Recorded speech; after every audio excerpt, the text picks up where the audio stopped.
So hi guys, good morning. Ayan guys, for today's video is natapos ko na yung aking DIY na ginawang cover para sa aming mesa dun sa kusina. So ipapakita ko sa inyo guys ang kanyang kabuuhang paggawa ko. So ito na nga guys, and yan, alisin ko sa plastic. Ayun. Ayan na siya guys. At ito naman sa aming lababo doon sa baba ng lababuhan. Ayan. At ito yung plastic na ilalagay ko sa aming mesa pagkatapos ng itong cover na ito. So, pupunta na ako ng kusina guys and ilalagay ko na siya. Ayan guys, pupunta na ako ng kusina at ilalagay ko na yung aking yung aking cover. Excited pa naman ako guys. Ano kaya ang nito itsura. Kaya bitbit ko na. At ito rin. Ba yan? Bitbit ko na guys.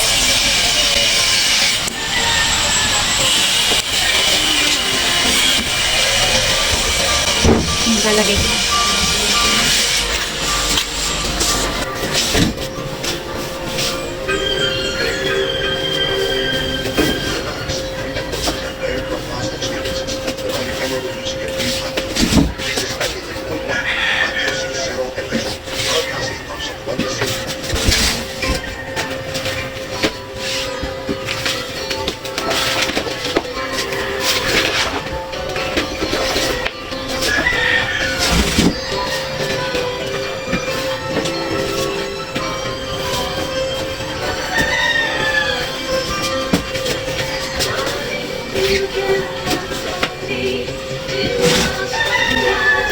So ayan na guys, nilagay ko na siya, tingnan nyo ha.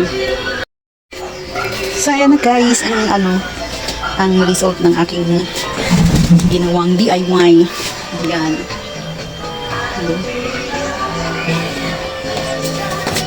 Ayan. Okay na siya guys, kahit hindi masyadong maganda. Pero maganda na rin sa aking paningin. Maliliit lang yung split na nilagay ko. So ayan. Ayan guys, so ito yung mas maganda siguro kung lahat na kulay ganito siya. Kasi yung pinaris ko ng lining niya is beige. Ayan. Ayan guys, okay na rin, maganda na rin para sa akin. Ayan, so ngayon, ilalagay ko na rin yung aming dito sa lababo. Kasi ayan guys, so tingnan nyo, yung aming mga kaldero nasa baba at ang tignan. Kasi walang nasira na kasi yung dito guys, yung cabinet. Kaya ganyan, wala na siyang pintuan.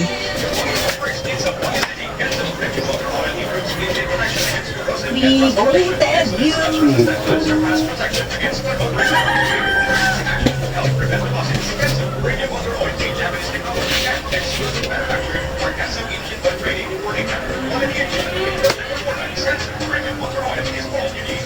Nakabi daw tong martilyo.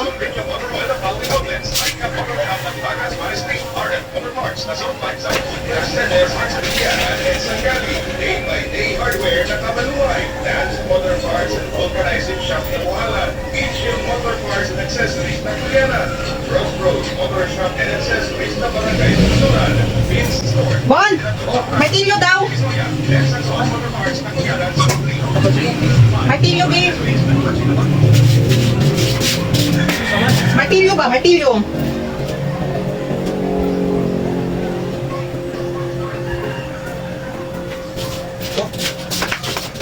Wala na kayo? Wala na. Hindi daw.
Kung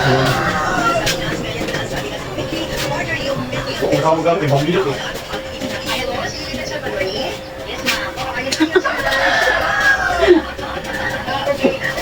Sige, yaw. Magpanay mo pa sa video.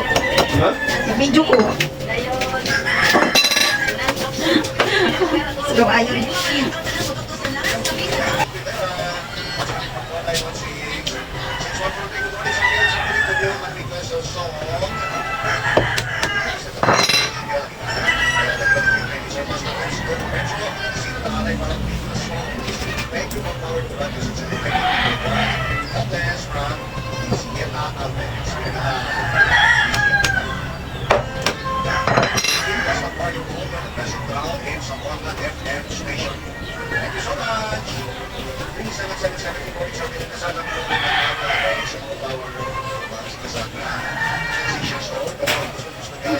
Ano yun?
Magprito na ako. So ayun guys, tapos na ako guys. Papakita ko sa inyo yung itsura niya. So ayan yung aking lamesa. Yan. Tapos, yung sa may lababo guys, ayun. Nakulangan lang yung tela dahil 4 na meter lang yung aking binili. At dito, hindi ko pa siya nalagyan. Dapat ko pa yan, takpan ng ganong tela guys. So bibili pa ako ng mga siguro 2 or 3 para gawin ko din. Ayan, sa mga bintana. Lalagyan ko siya din guys. Ayan, wala na yung dito guys. Yung jealousy ng bintana, nasira na. Na siya, na bulok. Kaya inalis. Ito rin guys, pabulok na rin ito. Yan, hindi pa magawa-gawa guys dahil pinaaral pa namin yung aming anak at magastos. Kaya later na lang yung bahay na papagandahin. So yun lang guys, and thanks for watching.